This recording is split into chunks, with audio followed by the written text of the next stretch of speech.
సజీవ లెక్కలో ఉంచి మమ్మల్ని కాచి కాపాడిన విధానం పెడుతుంది. మిమ్మల్ని అంతగానో తండ్రి స్తుతిస్తూ ఉన్నాం.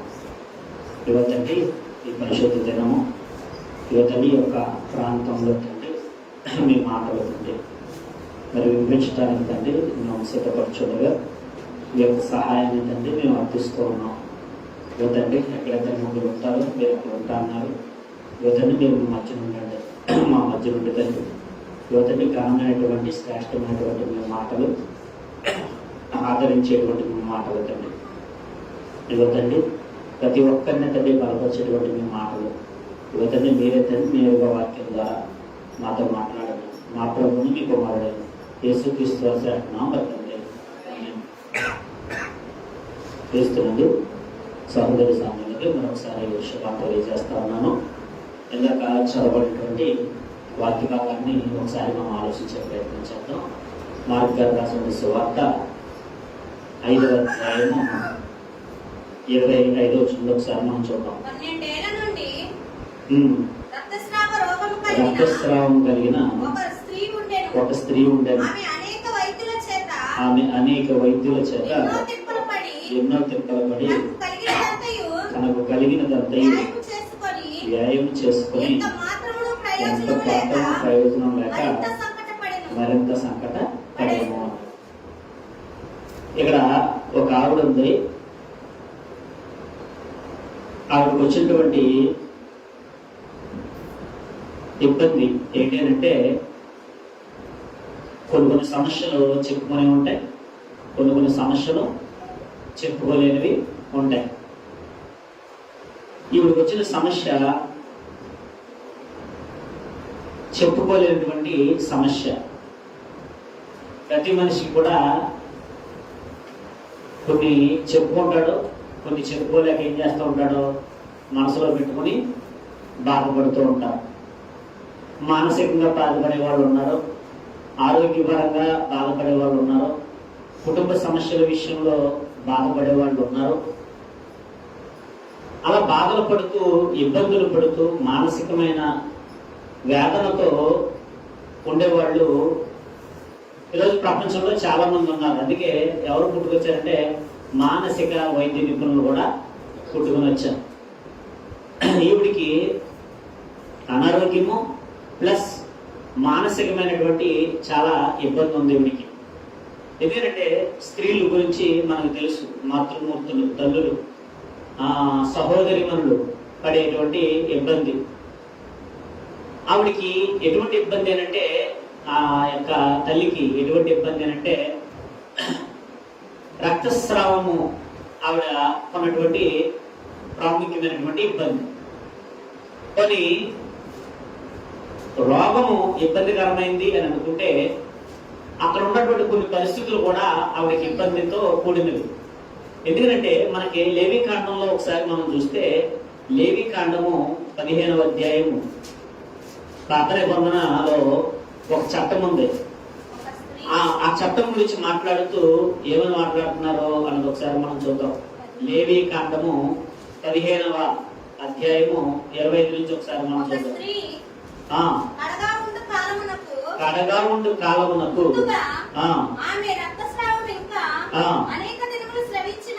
అనేక దినములు స్రవించినను ఆమె కడగా నుండి కాలమైన తర్వాత స్రవించినను ఆమె అపవిత్రత ఆమె కడగా నుండి దినముల వరకు ఆమె శ్రమ దినములన్నీ ఉండను. ఆమె అపవిత్రురాలు. ఆమె శ్రమ దినములన్నీ ఆమె పండుకున్న ప్రతి మంచము ఆమె కడగానున్నప్పటి మంచము వలె ఉండవలను. ఆమె దేని మీద కూర్చుండునో అది ఆమె కడగా ఉన్నప్పటికీ అది అపవిత్రత వలె అపవిత్రమవును. వాటిని ముట్టు ప్రతి వాడును అపవిత్రుడు. వాడు తన బట్టలు ఉడుకుని నీళ్ళతో స్నానం చేసి సాయంకాలం వరకు అపవిత్రుడై ఉండను. చూద్దాం. ఇప్పుడు జనాభా ఆలోచన విధానాలు పెరిగే కొలది మార్పులు అన్నవి ఆలోచన విధానాల్లో మార్పులు ఇప్పుడు వస్తున్నాయి. ఒకప్పుడు మార్పులు అన్నవి ఒక కట్టడం ఉన్నప్పుడు ఆ కట్టడనే ఎక్కువగా భావించేవారు. ఇప్పుడంటే కాస్త మార్పులు వచ్చి పరిణితి వచ్చి కాస్త స్త్రీలకి ఫ్రీడమ్ అన్నది వచ్చింది. అప్పట్లో కొనుక్కున్నటువంటి పద్ధతులు ఏవైతే ఉన్నాయో ఆ పద్ధతుల వల్ల అవి మంచిగే, కానీ కొన్ని ఆచారంగా కూడా కొన్ని ఇబ్బందులు పడేవారు. ఇది చదువుతున్నప్పుడు నాకు అనిపించేది, కొన్ని ఊర్లలో మరీ ప్రాముఖ్యమైన మూఢనమ్మకాలు ఉన్నాయి. ఎంత మూఢనమ్మకాలు అని అంటే,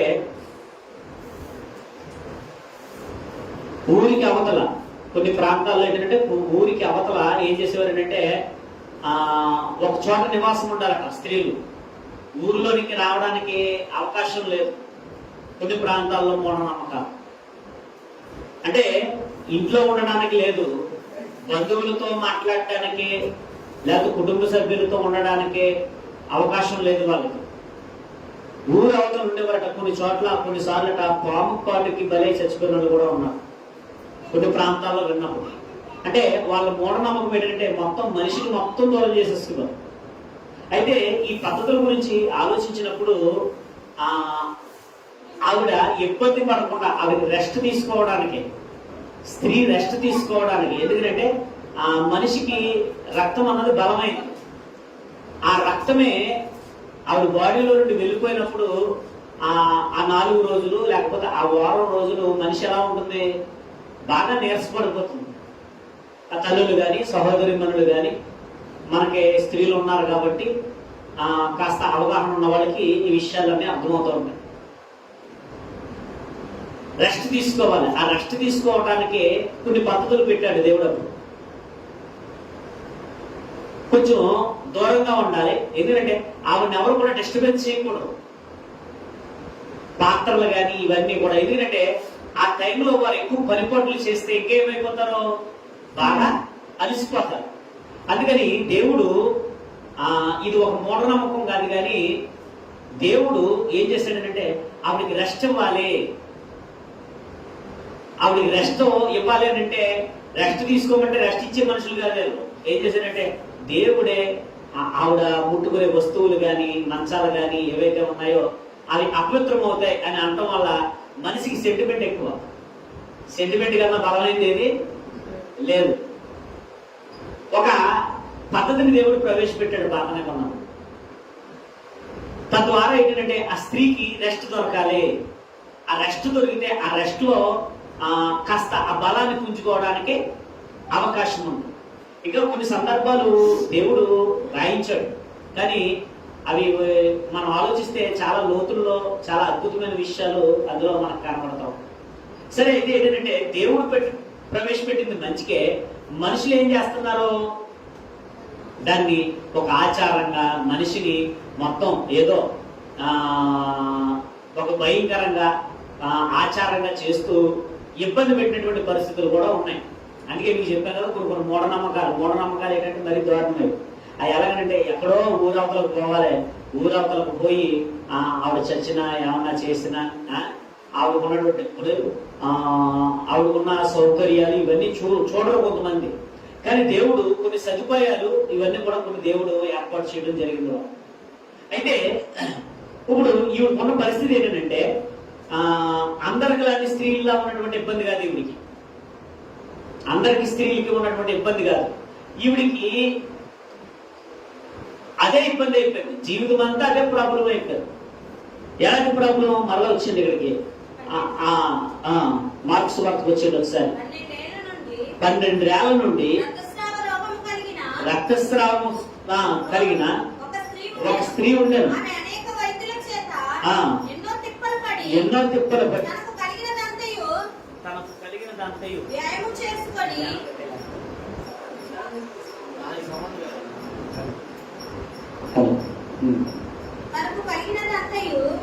ఓకే. ఏమండి ఇక్కడ మనం చూస్తే ఎన్ని సంవత్సరాల నుంచట? 12 సంవత్సరాల నుంచి. సరే, ఇప్పుడు ఆలోచిద్దాం. ఎవరికున్న ప్రాబ్లం ఆలోచిద్దాం. ఏంటంటే ప్రాబ్లం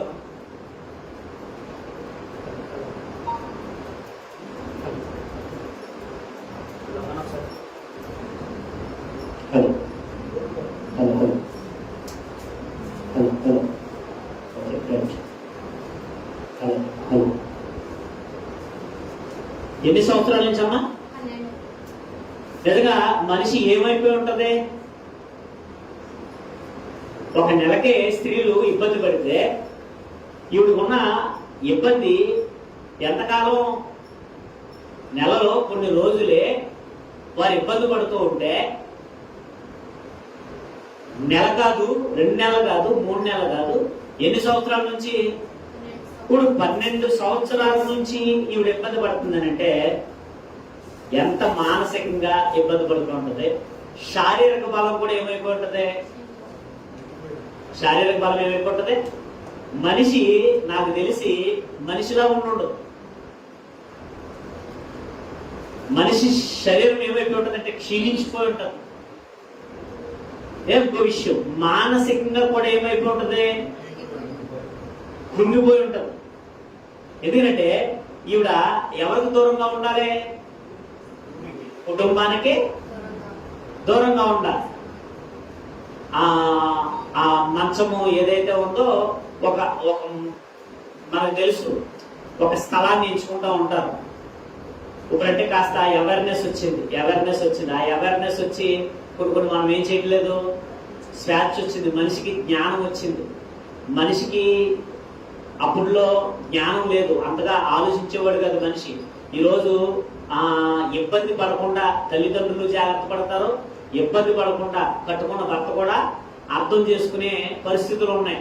ఈరోజు కొంతమంది అర్థం చేసుకోలేని వాళ్ళు కూడా ఉంటారులేండి, ఆ విషయాలు కాదు. కానీ ఇప్పుడు ఒక అవేర్నెస్ వచ్చింది, ఒక ఆలోచన వచ్చింది, ఒక మార్పు అన్నది వచ్చింది. నేను కూడా పెద్ద పట్టించుకోను ఇలాంటి అక్కడ కూర్చోకూడదు, ఎక్కడ కూర్చోకూడదు, మనం ఏ పనులు ఇబ్బంది లేదు. అంటే ఇప్పుడు మనకి ఏమొచ్చింది? కాస్త అవేర్నెస్ వచ్చింది. వారికి రెస్ట్ ఇవ్వడంలో కానీ, లేకపోతే నువ్వు రెస్ట్ తీసుకో, లేకపోతే ఎక్కువ ఇబ్బంది పడకో, స్ట్రైన్ అవ్వకో అని మనం కొన్ని విషయాలు మనం మాట్లాడుతూ ఉంటాం. ఆ రోజుల్లో ఎంత మూఢనమ్మకాలు కూడా ఉండుంటాయి, ఉండకుండా ఉండవు. ఎందుకంటే వాక్యాన్ని అర్థం చేసుకోరు, కానీ ఏం పాటిస్తారు? బాగా ఆచారాలు మాత్రం బాగా పాటిస్తారు. వాక్యం ఎందుకు ఇవ్వబడుతుందంటే, ఒక ఆజ్ఞ ఎందుకు ఇవ్వబడుతుందంటే మనిషి శ్రేయస్సు కోసం ఆజ్ఞ ఇవ్వబడింది తప్ప మనిషిని ఇబ్బంది పెట్టడానికి ఆజ్ఞ అన్నది లేదు. బైబిల్లో పాత నిబంధనలో కూడా ఆజ్ఞలు ఉన్నాయి. ఆ పాత నిబంధనలో ఉన్న ఆజ్ఞలు కొత్త నిబంధనలో ప్రామాణికం కాలేదు. మరలా కొత్త నిబంధనలో హృదయానికి సంబంధించిందే, మనసుకు సంబంధించిందే ఎక్కువ ప్రాముఖ్యత ఇవ్వబడింది. కానీ ఈరోజు అవి కూడా ఆలోచించేవారు లేరు.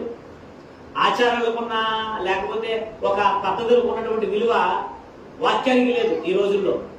కానీ ఎంత ఇబ్బంది పడుకుంటుంది ఆవిడ 12 సంవత్సరాల నుంచి అంటే ఎంత ఇబ్బంది పడుకుంటుంది. ఒకటి కుటుంబ సభ్యులతో దూరంగా ఉండాల్సిన పరిస్థితి, బంధుమిత్రులతో ఎవరైతే ఉన్నారో వాళ్ళతో దూరంగా ఉండాల్సిన పరిస్థితి. ఇలాంటి పరిస్థితుల్లో ఎలాంటి మాటలు అంటుంటారు? రే ఆవిడ అపవిత్రాలురా, ఎవరో కాగికండి, ఆవిడని ఎవరో ముట్టుకోకుండా, ఆవిడ ముట్టుకున్నది ఏదైనా సరే, అది మంచమైనా సరే, గ్లాస్ అయినా సరే, కంచమైనా సరే అపవిత్రం. కాబట్టి ఆవిడ ఏం చేయండి, మీరు ఆవిడ రానివ్వకండి.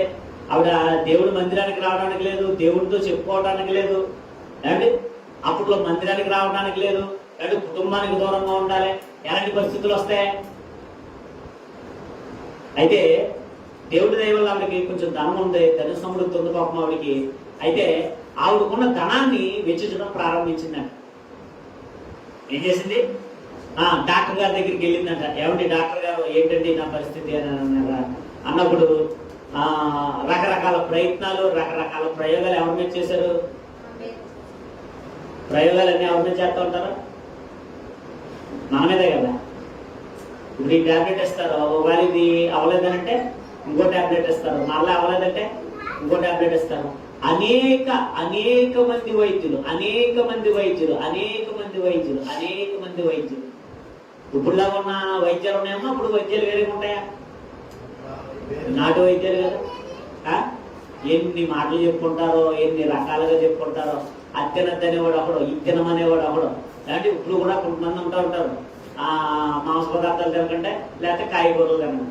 అంటే కాయగూరలు కూడా వండుకుని తినకండి, నూనె వేసుకుని తినకండి. ఏ తినాలి? జ్యూస్ చేసి తాగండి. బెండకాయ జ్యూస్, కాకరకాయ జ్యూస్, పచ్చిమిరకాయ జ్యూస్ వస్తారంట. అవులే కదా. ఇప్పుడు కొంతమంది ఉన్నారండి, పచ్చివి జ్యూస్ చేసి తాగుతారు, తినే తిండి తక్కువ. ఏమంటే ఆయిల్ తగ్గించమంటారు, అది వాస్తవమే. ఆయిల్ అన్నది తగ్గించాలి. ఎందుకంటే సకల రోగాలకి కారణం ఏంటి? ఆయిల్ మనం ఎక్కువ వాడతాం. మనం వాడే ఫుడ్ కూడా ఏంటి? ఆయిల్ ఫుడ్ ఎక్కువ వాడతాం.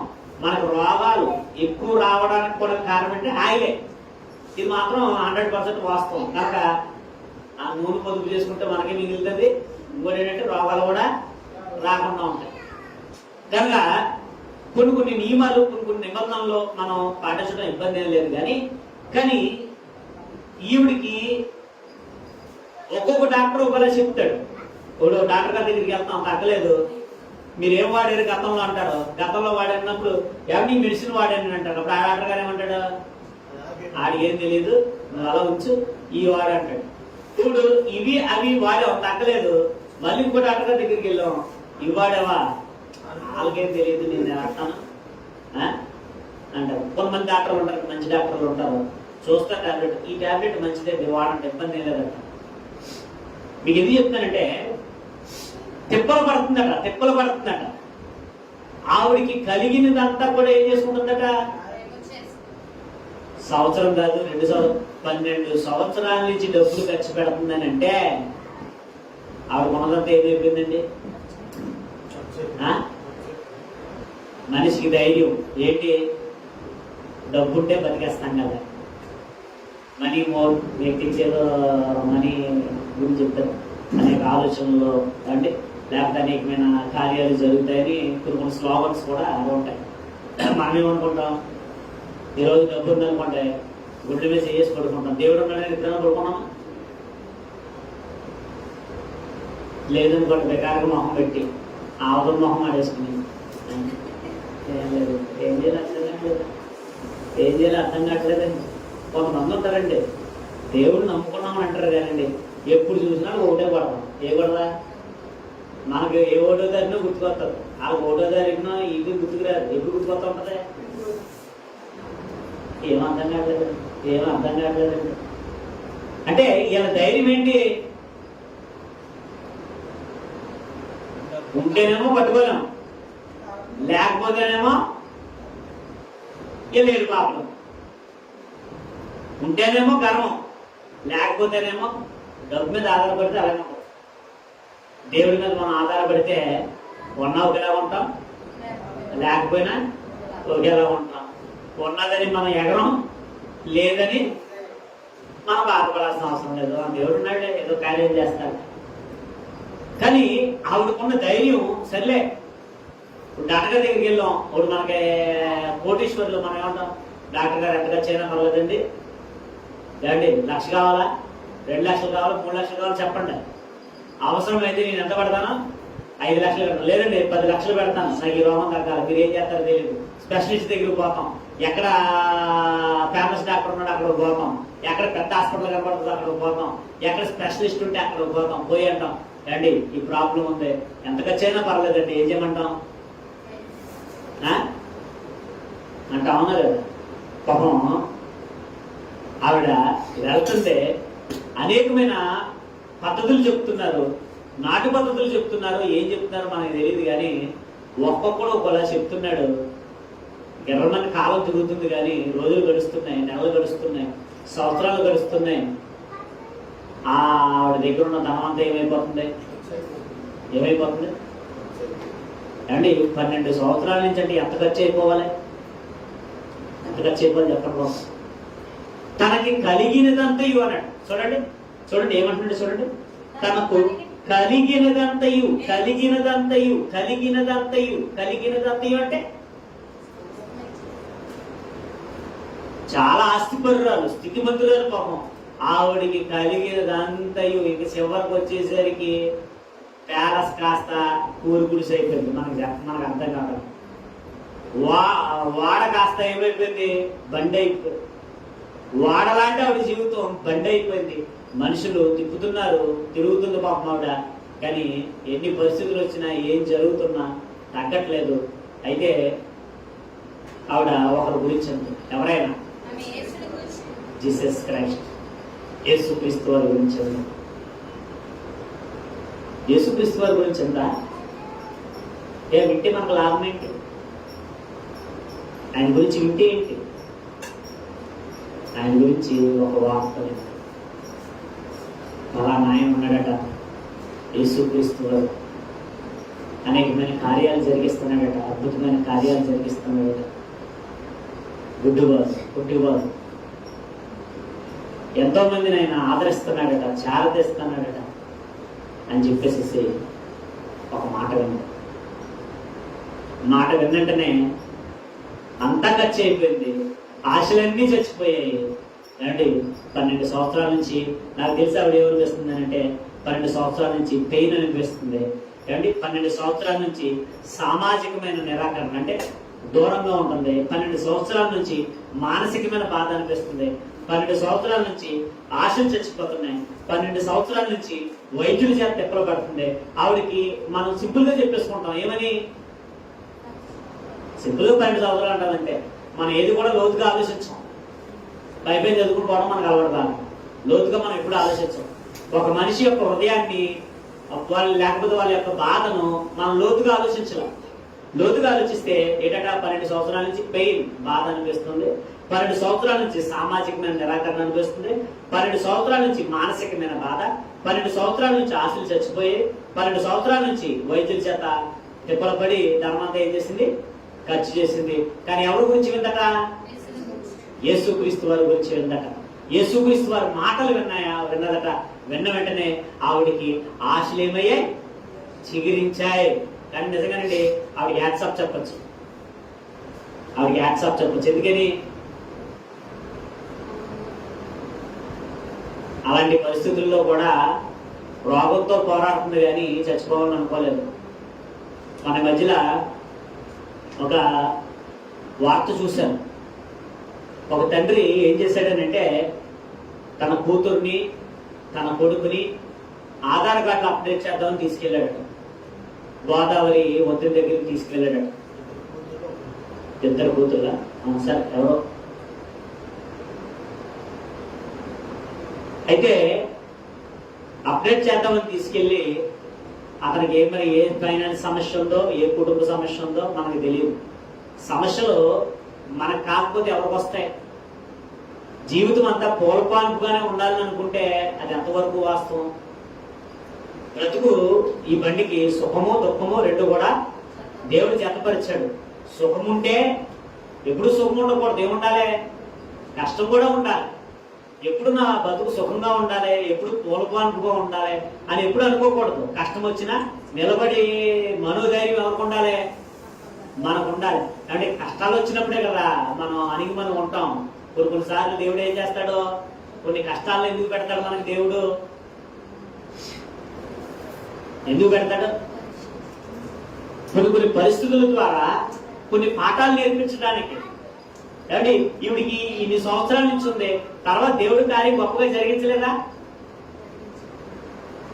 ఆవిడ ధైర్యానికి చెప్పచ్చు, ఆవిడ నిరీక్షణకి చెప్పచ్చు, ఏదో ఒకలాగా నేను బాగుపడాలి, ఏదో ఒకలాగా నేను నా జీవితంలో నేను ముందుకు వెళ్ళాలని ఆవిడ ఏం చేస్తుంది? ఆవిడ ప్రయత్నం చేస్తాడు.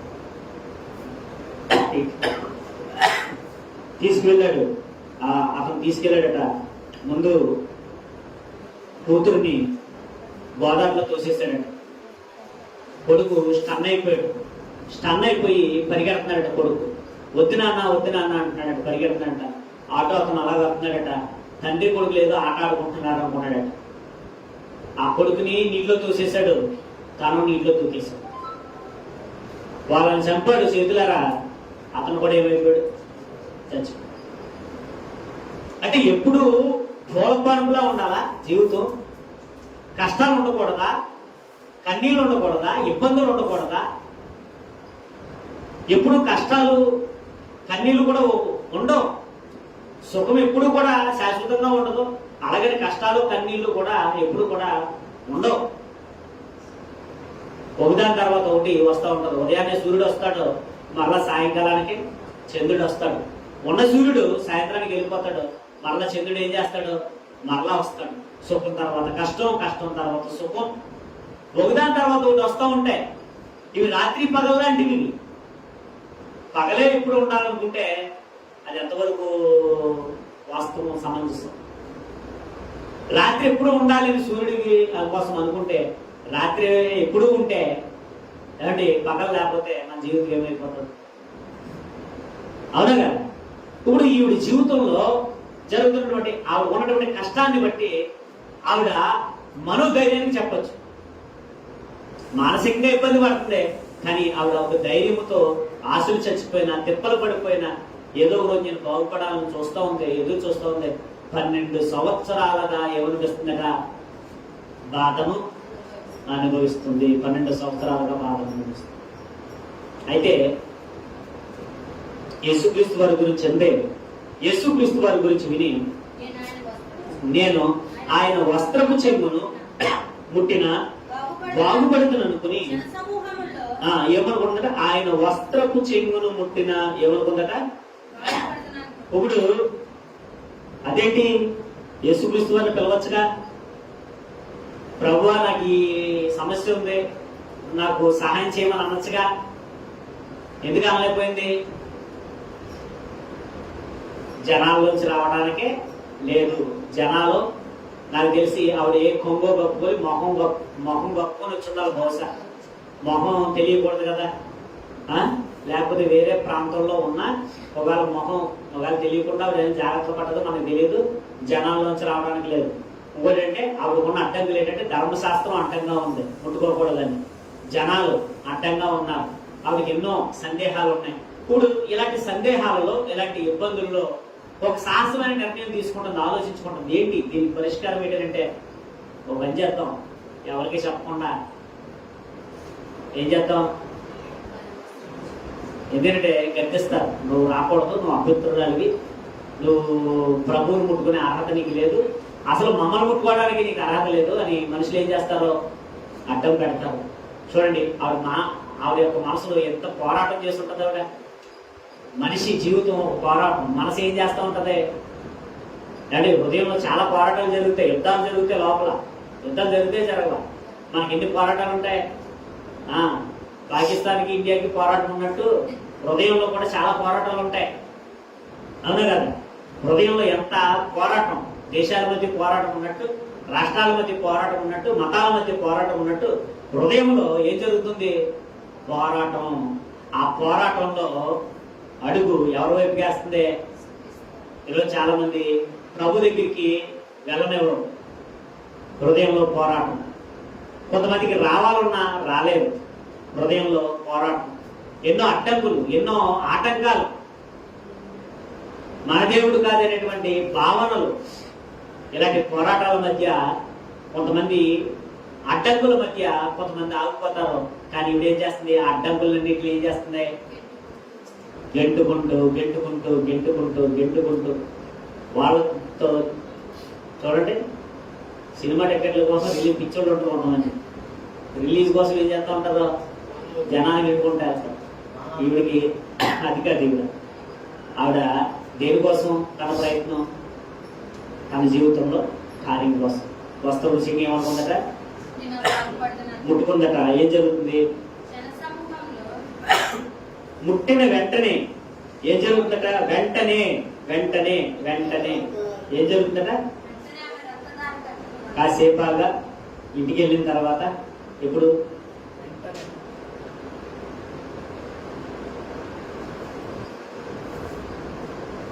ఎంతసేపు? వెంటనే వెంటనే వెంటనే ఏం చేసింది? కట్టిందట. కట్టి ఏం జరిగింది? శరీరంలోని బాధ నివారైందని వెంటనే తనకు అర్థమైంది. బాధ, తనకు ఉన్నటువంటి బాధ కూడా ఆ క్షణం ఏమైపోయిందట? బాధ నివారణ అయిపోయింది.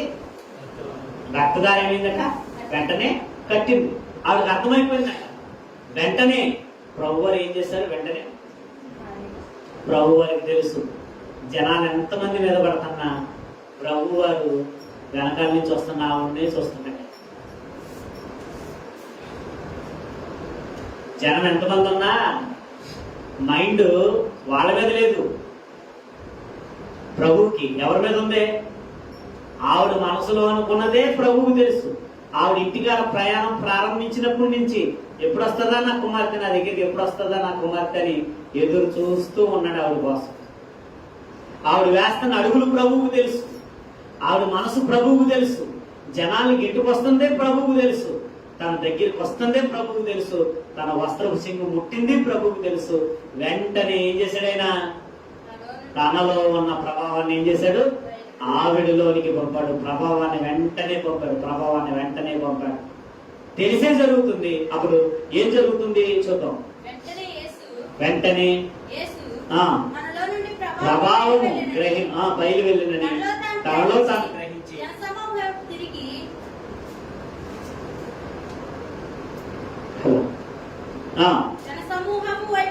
జనసమూహం వైపు తిరిగి నా వస్త్రమును ముట్టినది ఎవరని అడుగుగా, ఆయన తెలీదా?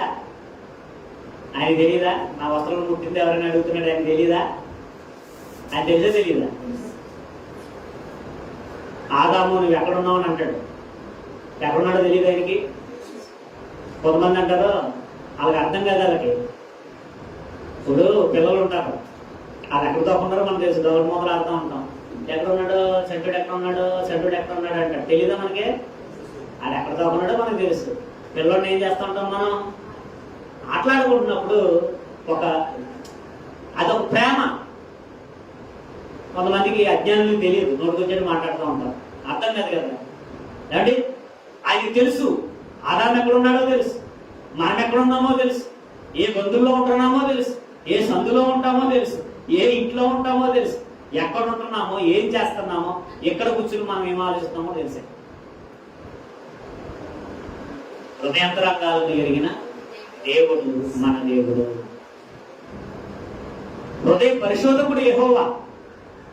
హృదయ పరిశోధకుడు దేవుడు, ప్రభువారు, యేసుక్రీస్తు వారు, తండ్రి అయిన దేవుడు, లేకపోతే ప్రభు అయినటువంటి యేసుక్రీస్తు వారు దేవుడు ఏమని మాట్లాడుతున్నాడో చూడండి. నన్ను పుట్టినది ఎవరు? జన సమూహము నీ మీద చూచుచున్నావే. ఏళ్ళ మైండ్ పోయింది ఎవరికే? ఇదేంటిది? ఎంతమంది పడుతున్నారో, ఎంతమంది నా మీద పడుతున్నారో, ఈయన మీద పడుతున్నారో, ఈయనేంటి ఎలా అడుగుతున్నాడు, ఎలా అడుగుతున్నాడు ప్రభు అని అంటాం. ఏమండి? ప్రభు మనసు ఎవరికి అర్థం కాదు? మనకు అర్థం కాదు. నిజం అర్థం కాదు, గ్రహించలేము. ఏం ప్రభు ఏం జరిగింది? నిన్ను ఎవరన్నా ప్రత్యేకంగా ముట్టుకున్నారా అని అడగాలి. ఈరోజు చాలా మంది, నేను అప్పుడప్పుడు అనుకుంటూ ఉంటాను, చాలా మంది బైబిల్ పట్టుకుంటారు. బైబిల్ ఏంటిది? పవిత్ర గ్రంథం. బైబిల్ పవిత్ర గ్రంథం. ఇప్పుడు బైబిల్ చాలా మంది పట్టుకుంటున్నారు. బైబిల్లో ఉన్న పవిత్రత వచ్చిందా? యేసుక్రీస్తుని ఆ రోజు చాలా మంది ముట్టుకుంటున్నారు, కానీ ప్రభావం ఎవరిలోకి వెళ్ళింది? ఈరోజు చాలా మంది బైబిల్ పట్టుకుంటున్నారు, కానీ బైబిల్లో ఉన్న పవిత్రత వీళ్ళలోకి వెళ్ళిందా? అంటే బైబిల్లో మాటల్లో ఉన్నటువంటి ప్రభావం, బైబిల్లో మాటల్లో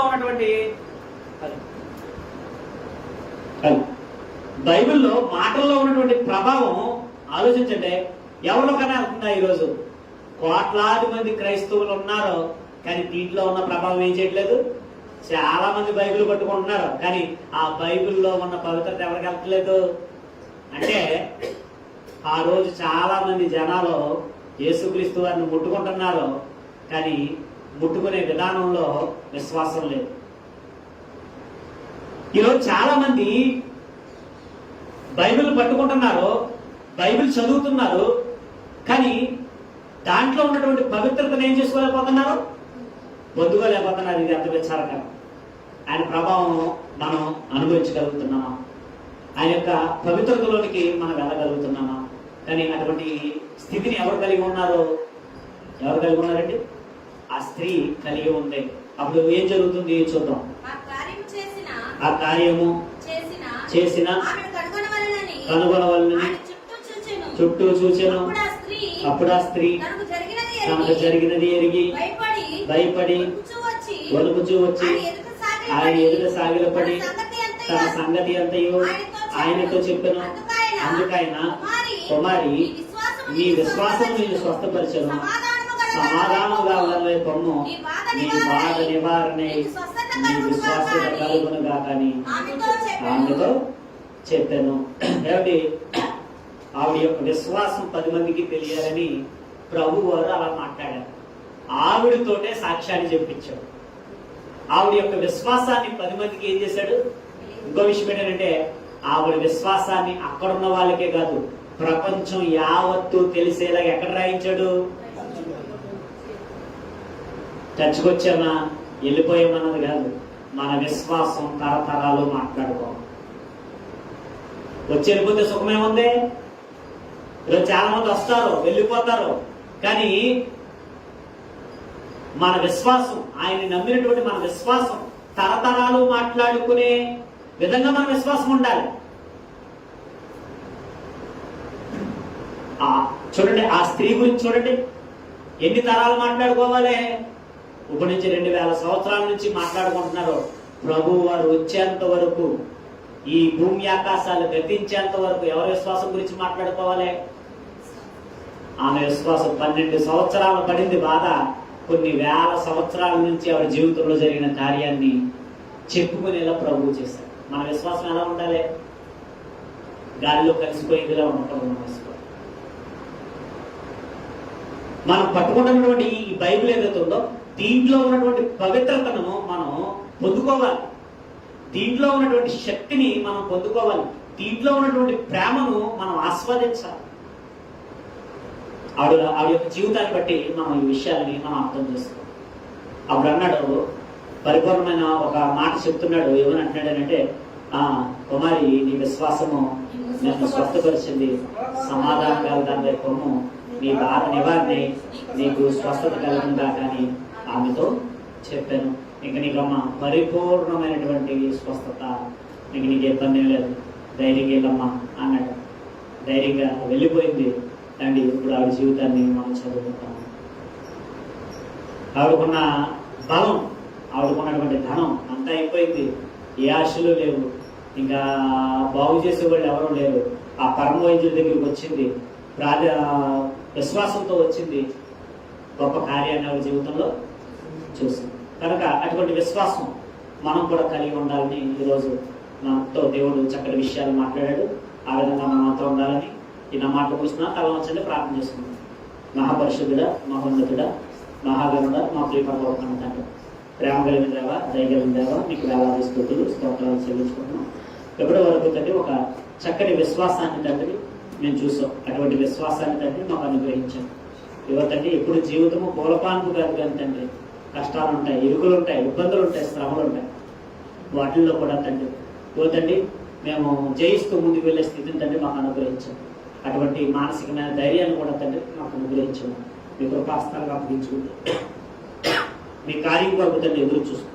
మా ప్రభుని మీ ప్రియకుమారుడైన యేసుక్రీస్తు తెలిసిన తండ్రి ప్రభువులోనికి మనం వెళ్దాం.